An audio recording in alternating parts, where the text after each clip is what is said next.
A Roma para darle la bienvenida a Marcello D'Aloisio. Benvenuto, buen día, buongiorno por la mattina, ¿cómo estás? Tante grazie, buongiorno a tutti. ¿Qué tal, Gustavo? Un placer enorme. ¿Cómo andamos? Bien, bien, gracias. Bueno, ahí la temperatura es distinta, ¿no? Totalmente. 34 grados centígrados aquí en Roma a las 2 y Al cuarto del mediodía. mediodía, 39% de humedad y con la presencia del sol, mucho calor. Y te estaba escuchando, ¿no? Haciendo referencia a los poderes que el Congreso le ha otorgado al Poder Ejecutivo en la República Argentina a través de la ley de base, ¿no es cierto? Y ya el hecho Sí. de que se está pasando los hechos concretos, ¿no?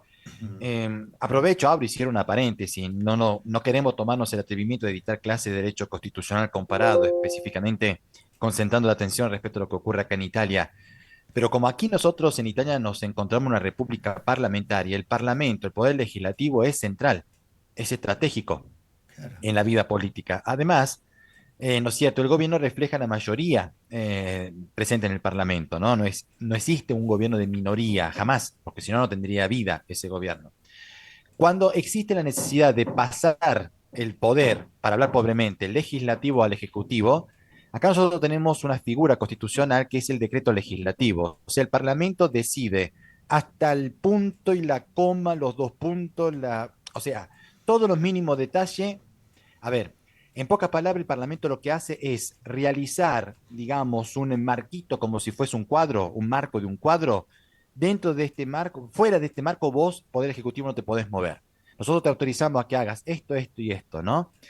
Claro, digamos, yo no sé si pasará lo mismo en la República Argentina, vos me dirás, Gustavo, pero muchos amigos podrán preguntarse, ¿pero por qué el Poder Legislativo traslada al Ejecutivo funciones propias? Porque acá en Italia hay temas que solamente lo conoce a la perfección el Poder Ejecutivo, porque el Legislativo perdería mucho tiempo, ¿no es cierto?, a la espera, digamos, de aprobar una determinada ley. No sé si habré sido claro, ¿no es cierto? Clarísimo. Bueno, acá está el decreto de necesidad de urgencia para los periodos de receso y otras circunstancias cuando no está sesionando, que de manera inmediata tiene que decidir el Ejecutivo. Pero se convalida su validez porque de manera inmediata lo tiene que estar después aprobando el Parlamento.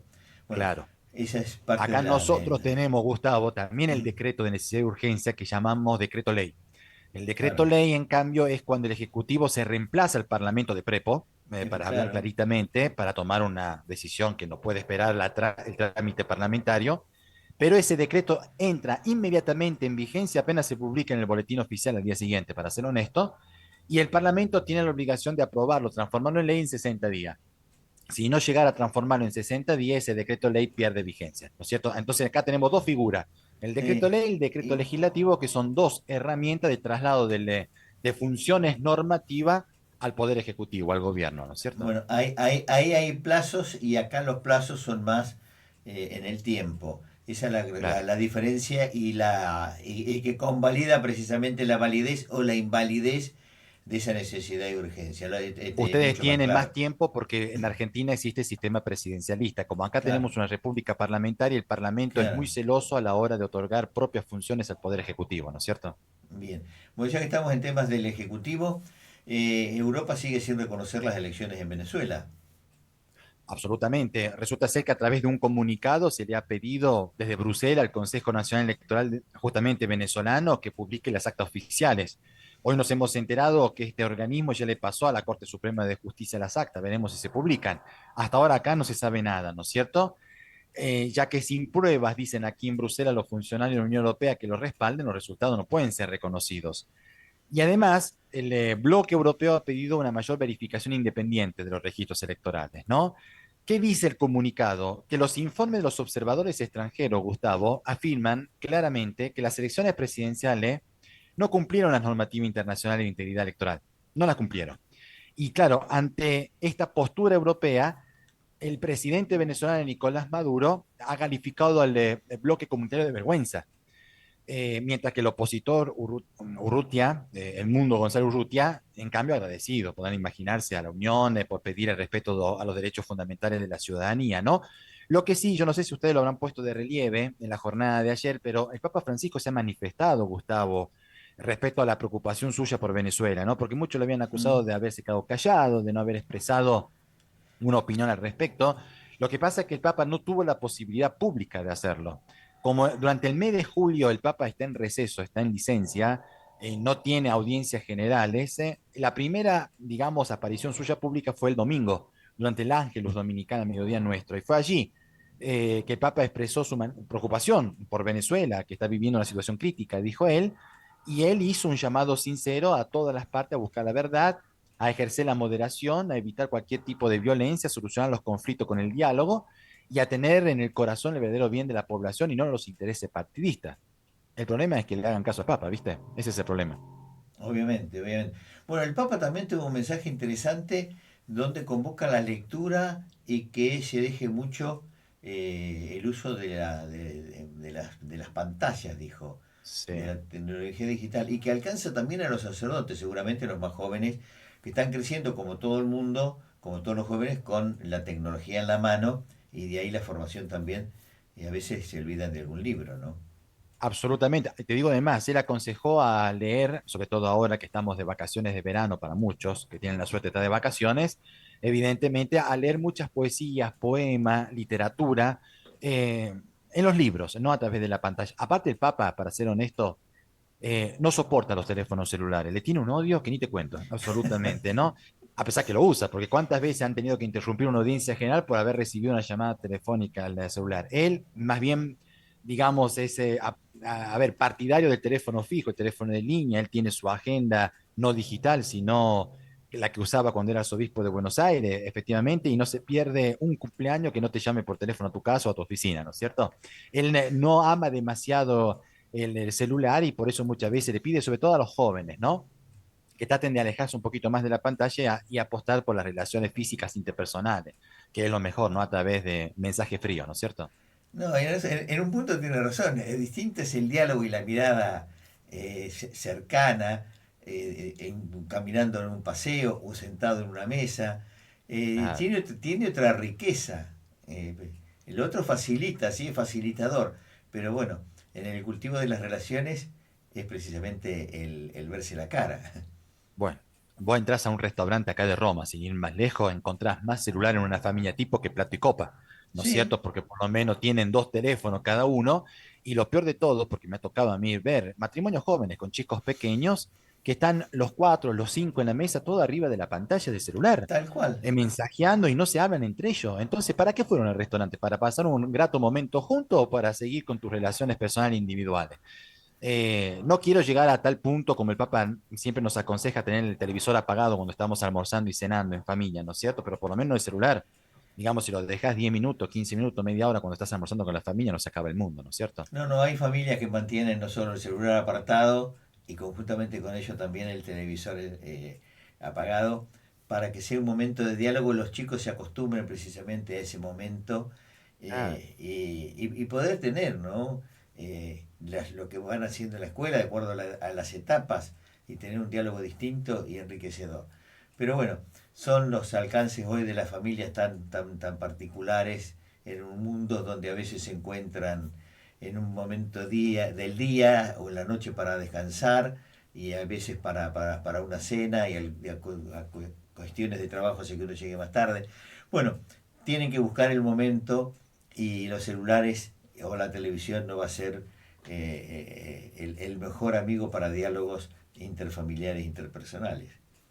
totalmente. Así que bueno, es duro, es difícil, sobre todo la familia joven adaptarse a los nuevos tiempos, pero bueno, hace falta un pequeño esfuerzo para darle un poco de prioridad a las relaciones interpersonales, sobre todo dentro de la familia, bajo el techo familiar, faltaría más, sinceramente.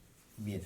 Marcelo, te cambio de tema porque acá tuvo repercusión hechos de disturbios en Inglaterra y agravados ahora. Sí, bueno, eso nos llena de satisfacción desde el punto de vista profesional porque los oyentes de Cadena 9 se han enterado de antemano respecto a lo que estaba pasando en Gran Bretaña gracias a los informes que hemos estado compartiendo desde nuestra Lo decía yo corresponsalía. más temprano. Bueno, te agradezco de todo corazón, porque fíjense en ustedes, el rol de la corresponsalía es anticipar a los medios nacionales argentinos, que la gente se entere de antemano lo que está pasando en estas latitudes geográficas, si no tendría sentido, ¿no es cierto? Y bueno, y la situación se está empeorando. Se está empeorando cada día con decirle que el primer ministro Stammer, el líder laborista, ha convocado una reunión del comité de emergencia justamente de su gobierno para intentar frenar estos disturbios en varias ciudades del país, ¿no? Instigado por grupos de ultraderecha. El objetivo de esta cita fue evaluar el alcance de las revueltas que estallaron, como nosotros comentábamos aproximadamente 15 días atrás, tras el apuñalamiento mortal de esas tres niñas en una escuela de baile, en una escuela de danza, en un centro recreativo de Southport, una ciudad en el noroeste de Inglaterra. Y bueno, a la reunión asistieron varios ministros, representantes de las fuerzas del orden, los servicios secretos, otros funcionarios. Pero claro, lo que hay que destacar es que durante este fin de semana más de 170 personas fueron arrestadas, Gustavo, después de atacar a la policía. Se la agarran con los agentes policiales que nada tienen que ver, ¿no? Claro, lo que pasa es que tras ese apuñalamiento de esas niñas, grupos de ultraderechistas aprovecharon como anillo al dedo para difundir información falsa en las redes sociales, a propósito de tecnología, que aseguraban que el homicida era un solicitante de asilo político, un extranjero que había cruzado en patera el Canal de la Mancha. Sin embargo, el atacante se supo de un joven de 17 años, nacido en Gales y de padre ruandés, de padre africano. Y bueno, como respuesta a los incidentes, el premio ya dijo que quienes han participado en estas revueltas violentas se van a arrepentir, prometió que se va a enfrentar a todo el peso de la ley, porque eso no es protesta, sino verdadera violencia. Y el Ejecutivo Laborista, bueno, también anunció que habrá una mayor protección en la mezquita musulmana, porque claro, estos grupos ultraderechistas británicos se la agarran con los templos islámicos, evidentemente, ¿no es cierto? Tema delicado, tema delicado. Sí. Mira, hace cosa de un mes y medio en la Argentina hubo un desbaratamiento de una banda de pornografía infantil, en lo cual intervinieron 6 departamentos judiciales para que veas cómo era la red, e incluso dentro de la región nuestra, pegado 9 de julio, está la ciudad de 25 de mayo, varios allanamientos se hicieron ahí. ¿Por qué Mm. te cuento esto? Porque ahora en España parece ser que se está desmantelando una banda parecida. Sí. Y Sí, compuesta por jóvenes, ¿eh? 5 jóvenes que están siendo investigados por delito de pornografía infantil y revelación de secreto. Y estos sujetos, bueno, serían responsables de manipular y difundir imágenes pornográficas de chicas menores de edad en la provincia de Sevilla, en Andalucía. Pero ojo, se trata de imágenes manipuladas de estas menores a través de la inteligencia artificial. Sí, o sea, las fotos habían sido alteradas mediante este software de inteligencia artificial distribuida a través de una aplicación de mensajería instantánea, Gustavo. Y bueno, los agentes policiales, ¿qué hicieron? Identificaron a todas las personas implicadas, tanto mayores como menores de edad. Los 5 son jóvenes, hay algunos que son mayores de edad y otros que son menores. Bueno, estas personas utilizaban esta nueva tecnología, la inteligencia artificial, para modificar imágenes de chicas que ellos conocían, digamos, y bueno, y lograban que aparecieran sin ropa encima. Y una vez manipuladas esas imágenes, esa foto, bueno, las mismas eran difundidas por grupos de redes sociales conocidas, causando, claro, pueden imaginarse, un daño significativo, tanto emocional como social a las víctimas. Y además, fíjense en ustedes lo que decía la policía, ¿no? De España, el realismo de las imágenes, Gustavo, generó una gran dificultad para distinguir entre aquellas que eran auténticas y las que habían sido modificadas, ¿no? Bueno, el otro día hablábamos de que el 1 de agosto entraba en vigencia la nueva ley sobre la inteligencia artificial en el ámbito de la mm, Unión Europea. Ese es el primer caso concreto donde esta normativa debería aplicarse a rajatabla, ¿no es cierto? y claro, bueno, es el gran tema. Nosotros días atrás veíamos informes de la inteligencia artificial, pero en cuadros que se habían tomado de, de Madrid, de las muestras en Madrid, y que Sí. causaban gracia porque les daba vida precisamente a, a- a los personajes de esas pinturas. Pero esto es un tema, un delito gravísimo. Totalmente. Realmente un delito grave. Son dos delitos graves. Ya la Sí, revelación de secretos, antes que nada, y bueno, y después el delito de pornografía infantil. Infantil porque todas las chicas estas eran menores de edad, ¿no es cierto? Son menores de edad, absolutamente. sí, sí, sí. Bueno, mirá el cuidado que hay que tener en las redes con los mensajes permanentemente, ¿no? Que alegremente uno difunde para mostrarse Sí, en su look y demás y después lo que puede ocurrir. sí, absolutamente. Y a propósito de noticias policiales relacionadas con España, permitidme contarles que las fuerzas del orden han liberado a 18 mujeres que estaban siendo explotadas sexualmente en el País Vasco, ¿no?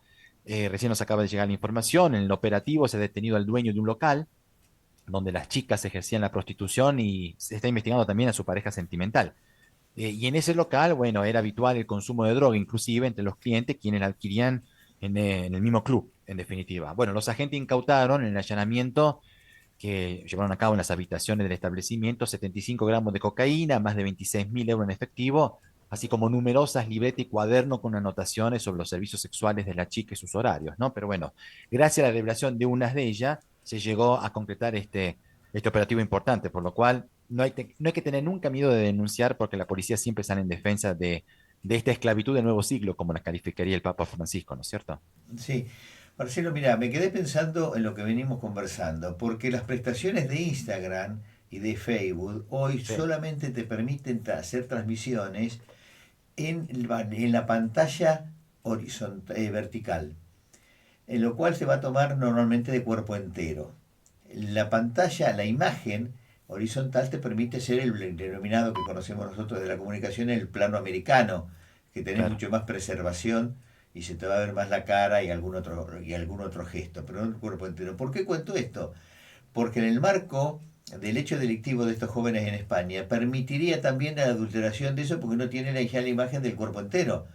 claro, Y estas empresas tendrían que estar pensando precisamente cómo preservar en el uso a quien precisamente los dispone. Un tema totalmente. interesante. Muy interesante. Y esa normativa que entró en vigencia acá en la Unión Europea el 1 de agosto, ¿no es cierto?, pone de relieve un reglamento al respecto. El problema es el siguiente, que la Unión Europea no son los Estados Unidos de Europa. La Unión Europea aprueba reglamento y directiva. Y esa normativa luego tiene que ser acogida por los parlamentos de los 27 países miembros. Y ahí hace falta también tiempo, meses de espera, de debate, que esto, que lo otro. Y mientras tanto, tenemos esta chica que le arruinaron la vida en España, ¿no es cierto? Bien. Bueno, te llevo a Italia, si bien estás en Roma, porque hay disturbios en las cárceles. ¿Qué está pasando? ¿Las Y temperaturas, alta bueno, temperatura? el problema es el siguiente, claro, estamos de verano, altas temperaturas y es casi normal que durante los veranos haya disturbios en las cárceles italianas, en las prisiones. Y acá todo el mundo está hablando de lo que ha pasado en la ciudad de Belluno, que está en el norte italiano. Allí los presos protagonizaron disturbios que dañaron parte de las instalaciones de la prisión. Por ejemplo, causaron incendios, Gustavo, destruyeron cámaras de vigilancia, ventanas, duchas y otros objetos y además un funcionario resultó herido de la policía penitenciaria, ¿no? Bueno, la cuestión que es un suceso más que mantiene la alta tensión en las prisiones de este país europeo, justamente en Italia, que sufren las consecuencias de un exceso de población carcelaria. Y en efecto, la tasa de ocupación, fíjense en ustedes, ¿no? Es del 130,60%. La tasa de ocupación, 130,60%. Mientras tanto, ¿el gobierno qué está haciendo? Bueno, el gobierno presentó una propuesta de ley en el Congreso y el Senado, la Cámara Alta del Parlamento italiano, ya autorizó un proyecto del gobierno de Giorgia Meloni que, entre otros asuntos, Gustavo, busca atajar el hacinamiento en las prisiones, reforzando el personal penitenciario, hallando forma alternativa a la cárcel. Y bueno, y este decreto después contiene medidas fundamentales como la contratación, como decíamos, de 1.000 agentes en 2 años, la figura de un comisario extraordinario, ¿no es cierto?, una especie de inspector nombrado por el gobierno para la construcción de nuevas cárceles, que debería tener la tarea de acelerar las intervenciones contra hacinamiento en las cárceles. Pero bueno, para construir nuevas cárceles no se construyen de la noche a la mañana. Podrían haber otros sitios donde poder llevar a estas personas, sobre todo aquellos que son condenados con penas menores. Pero bueno, la cuestión es que hay que tomar cartas sobre el asunto porque hemos estado viendo imágenes de batallas campales dentro de cárceles que no son compatibles a un país de primer mundo como podría ser Italia, ¿no es cierto? No, y además la construcción de nuevas cárceles también origina en un tema geopoblacional, porque los lugares donde se vayan a proyectar, la gente reacciona, acá no las queremos, por todo lo que significa, ¿no? También, ¿sabe lo que hacen muchos países europeos? Alquilan las cárceles que están vacías. Como hay países que tienen una delincuencia muy baja, pienso en los Países Bajos, las cárceles holandesas la alquilan a otros países, ¿no? Bueno, Italia, por ejemplo, ha llegado a un acuerdo para trasladar a los inmigrantes clandestinos que llegan a las costas sureñas del país a una nación cercana, que es Albania, en el sur de la península balcánica. Allí hay 3 centros de acogida dispuestos a acoger a los inmigrantes que llegan a Italia. Se llegó a un acuerdo, ¿no?, entre el gobierno de Albania con el gobierno de Giorgia Meloni. No veo por qué motivo Giorgia Meloni, a la espera de construir nuevas cárceles, no llegue a acuerdos con países del norte de Europa donde las prisiones, por suerte, están vacías para ellos. Por suerte para ellos, digamos, ¿no es cierto? Sí, sí. Bien, mira qué interesante, qué visión. Sí. Para pensarlo y replantearlo también. ¿Mm? Bien. Totalmente. Así que bueno, este es el pantallazo de las principales noticias que estamos teniendo, Gustavo, a esta hora del día por acá en Europa, a las 2:30 pasadita del mediodía, donde se sigue también la cuestión en Medio Oriental, la guerra entre la Franja de Gaza e Israel, Israel que está Y ¿no bueno, es eso cierto? originó, Involucrando al perdona, Líbano y también a Irán, así que, bueno, y para no bueno, hablar de la guerra en Ucrania, ¿no? bueno, y eso originó el mercado negro en el día de ayer que empieza a repuntar hoy, ¿no? Desde Asia, esa tensión latente en Medio Oriente. Sí, sí, absolutamente. Te referís al lunes negro en las bolsas, ¿no es cierto? Sí, por eso. Sí, sí, sí, absolutamente. Bueno, lo que hay que destacar que hoy las bolsas europeas están reaccionando de manera positiva, nada que ver con lo que Sí, pasó ayer. ¿Por qué? Porque las bolsas asiáticas cerraron de manera positiva durante este día martes. Por ejemplo, la de Tokio cerró con 10 puntos porcentuales superior de manera positiva y eso ha contagiado de buena manera a las bolsas de valores de Europa y ojalá que contagie a la bolsa de valores de Buenos Aires, a los títulos nuestros que se desplomaron en la jornada de ayer, provocando también un aumento de riesgos país, según lo que repercutió por acá, ¿no es cierto? bien. Marcelo, como siempre, muchísimas gracias. Excelente martes y a disfrutar, seguir del verano con todo lo que significa esta estación. Gracias, gracias de corazón, Gustavo. Gracias por este momento, un gran abrazo y que tengan un hermoso día y nos reencontramos mañana, si Dios quiere.